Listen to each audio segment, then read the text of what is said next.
মোহনপুর গ্রামে এক বণিক বাস করতেন।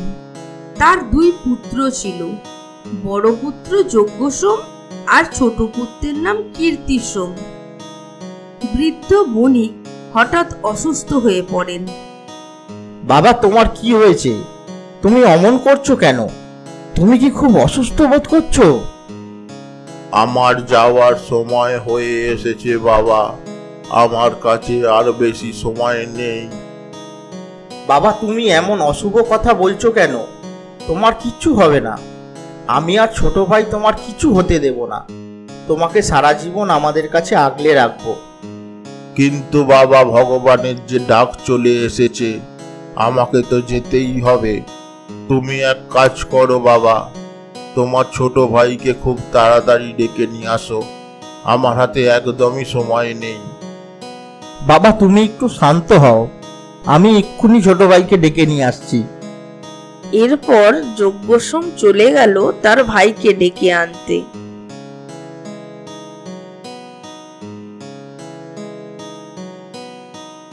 ভাই, তোমাকে বাবা ডাকছে, তুমি আমার সঙ্গে এক্ষুনি চলো বাবার কাছে। কেন, কি হলো আবার? বাবা খুব অসুস্থ, তোমাকে এক্ষুনি যেতে বলেছে। তুমি তাড়াতাড়ি চলো আমার সঙ্গে, বাবা কেমন যেন করছে। ঠিক আছে, চলো তাহলে।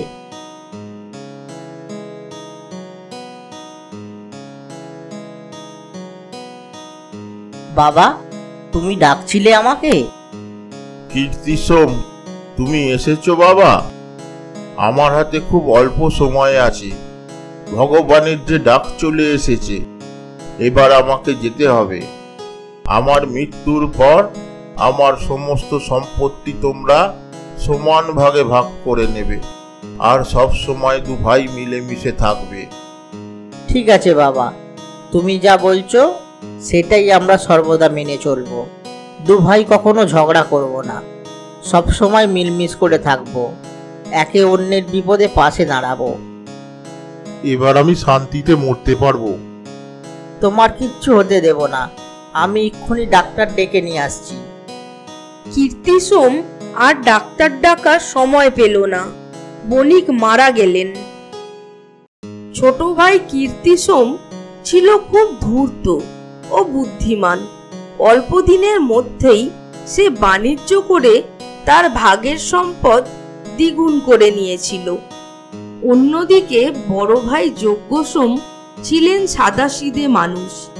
সে দান ধ্যান করে একেবারে নিঃস্ব, সব সম্পদই তার নিঃশেষিত। এ অবস্থায় যজ্ঞসোম তার স্ত্রীকে বললেন, বাবার কাছ থেকে পাওয়া সমস্ত সম্পদই শেষ হয়ে গেছে, এখন তো আমি একেবারে নিঃস্ব। ধনী আত্মীয় ও বন্ধুদের মধ্যে আমার থাকতে বড় লজ্জা করছে। কি করা যায় বলো তো? আমরা বরং এখান থেকে অন্য কোথাও চলে যাই। কিন্তু বিদেশে যেতে হলে তো কিছু অর্থের প্রয়োজন। সে অর্থ কোথায় পাবে তুমি? আমাদের কাছে তো কানা করিও নেই। আমার যা গয়নাগাটি ছিল তা সবই তোমাকে দিয়ে দিয়েছি। খালি হাতে তো আর বিদেশে যাওয়া যায় না। বিদেশে যেতে গেলে কিছু অর্থের প্রয়োজন, যা আমাদের কাছে নেই। সে যা হবার হবে, বিদেশে আমাদের যেতেই হবে। অন্য কোনো আর উপায় আমি দেখছি না।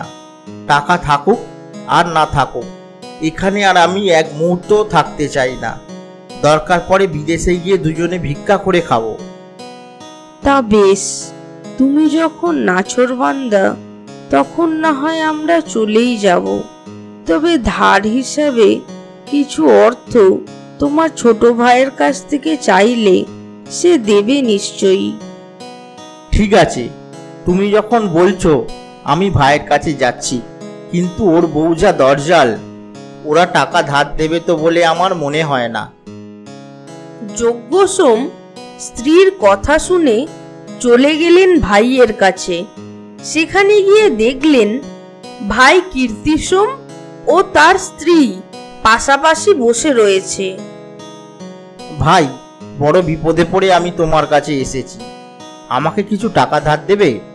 যথাসময়ে আমি তোমাকে ফিরিয়ে দেব। টাকাটা আমার খুব দরকার। দিলে খুব উপকার হয়। তা কি করে সম্ভব? উনিও তো সমান ভাগ পেয়েছিলেন। সে ধনরত্ন যদি উনি যত্ন করে না রেখে উড়িয়ে দিয়ে থাকেন, তাতে আমরা কি করতে পারি? না বাপু, কোনো টাকা দেয়া যাবে না।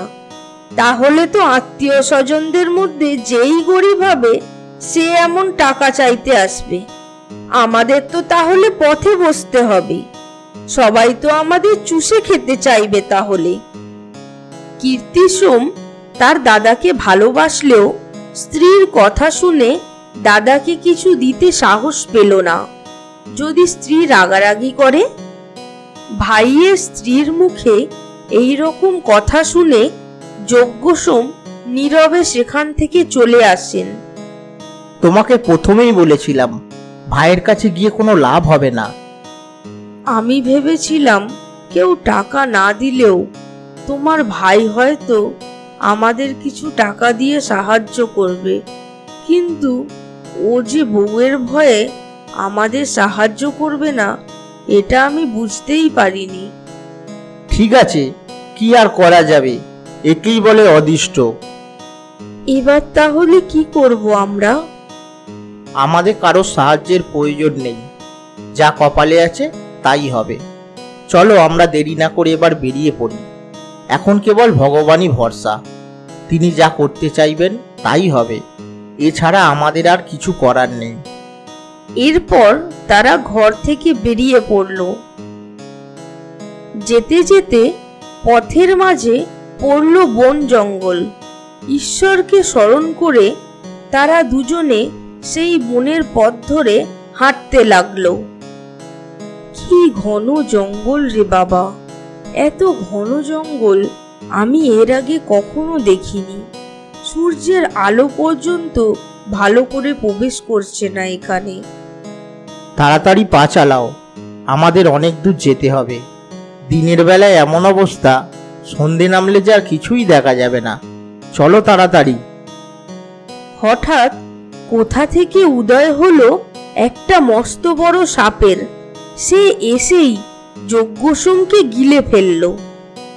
তার স্ত্রী তখন আকুল হয়ে কান্নায় ভেঙে পড়ল। হে ঈশ্বর, এ কোন পাপের শাস্তি দিলে আমায়? আমার চোখের সামনেই আমার স্বামীকে তুমি কেড়ে নিলে। এই দূর দেশে স্বামী ছাড়া আমি একা বাঁচবো কিভাবে? রমণী, তুমি এভাবে কাঁদছো কেন? চমকে চারিদিকে তাকিয়ে দেখে কেউ তো নেই। আবার কে যেন পুরো মানুষের গলায় বলে উঠল, রমণী, তোমার কি হয়েছে? তুমি এভাবে কাঁদছো কেন? এ তো বিশাল সাপটা পুরো মানুষই গলায় কথা বলছে। না কেঁদে আমার কি উপায় আছে বলুন? এই দূর বিদেশে স্বামীর হাত ধরে যে ভিক্ষা করব, সেই উপায়ও তো আর রাখলেন না আপনি। এই পাত্রটা নিয়ে তুমি ভিক্ষা করে খাবে। আমি অবলা রমণী, কে আমাকে ভিক্ষা দিতে যাবে?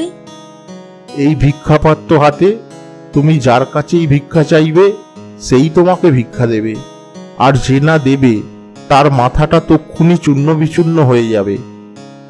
তাহলে এই ভিক্ষা পাত্রে আমার স্বামীকে ভিক্ষা দিন।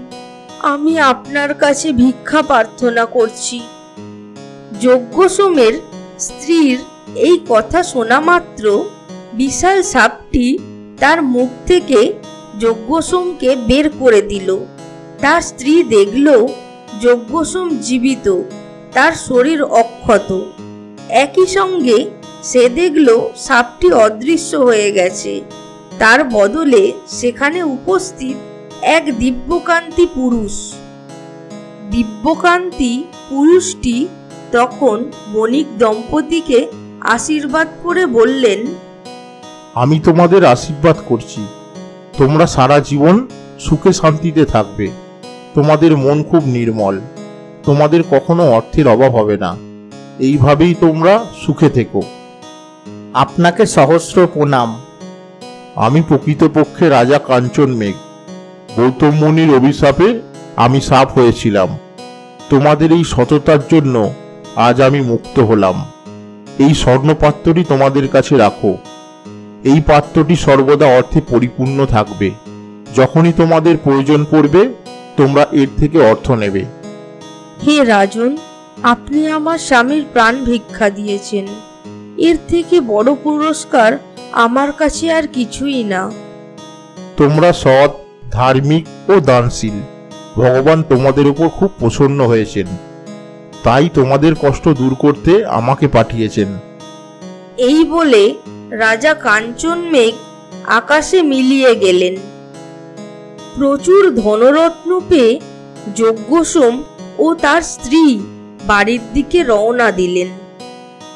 Please like, share and subscribe our channel for more interesting cartoon videos.